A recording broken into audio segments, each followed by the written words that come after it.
Hello guys, good morning. Ang ginagawa natin ngayon ay naglalaba tayo. So gamit itong washing machine.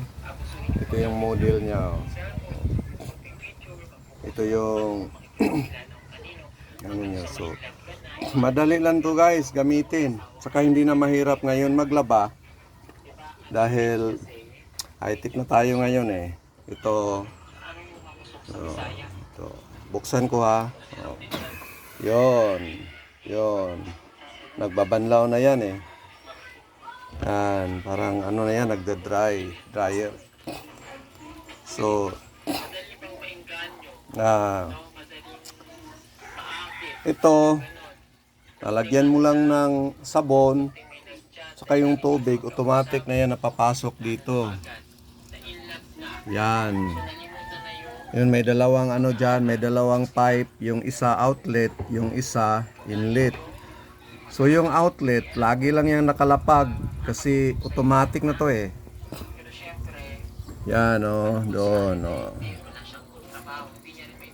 So ito, kusa nang papasok yung tubig. Tapos pag napuno na, automatic mag-off yung tubig. Tapos maglalabas siya. Pagkatapos niyang maglaba, ilalabas na din niya yung tubig doon. Tapos magbabanlaw na, papasok yung tubig. Tapos iikot-ikot na naman yan. Yan o, pumasok yung tubig. Kusang pumasok yan. Kasi nagbabanlaw na yan. Tapos pagkatapos ng maglaba, yan, magbabanlaw na. Papasok yung tubig, tapos iikot-ikot, tapos hinto, lalabas yung tubig na naman doon sa outlet. Paglabas ng tubig, papasok na naman yung sa inlet, tapos iikot-ikot na naman hanggang 4 times to magbabanlaw eh. 4 times. Pagkatapos magbanlaw ng 4 times, tapos yung magbanlaw, wala na yung tubig, pipigain niya yan. Pipigain, parang hindi tulad ng dati na ilipat-lipat mo pa yung ano sa dryer. Ngayon, dyan na lang yan talaga, maliit lang to. Pero lahat ginagawa na niya dito.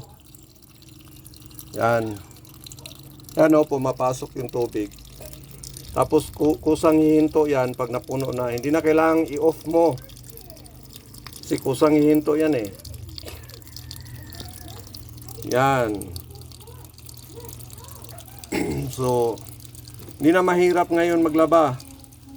Hindi katulad ng panahon namin na kukuha kami ng tubig, lalabhan ng kamay. Pagkatapos, babanlawan. Tapos sampay. Ito diretso sampay na to. Kukunin mo dito diretso sampay eh. Mga 5 minutes, 10 minutes tuyo na. Kasi almost tuyo na yan pagkuha mo dyan eh. Yan yung tubig oh. Wow. Yan. Ito yung kasama ko maglaba ito. Yan. Batang gwapo. So anyan guys. Mga bata ngayon, wala na, easy na.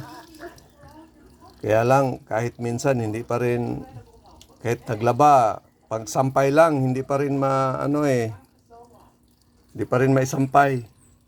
Gagalit pa yung ina, kasi nandyan lang sa loob yung nilalabhan. Tapos nang na Spain.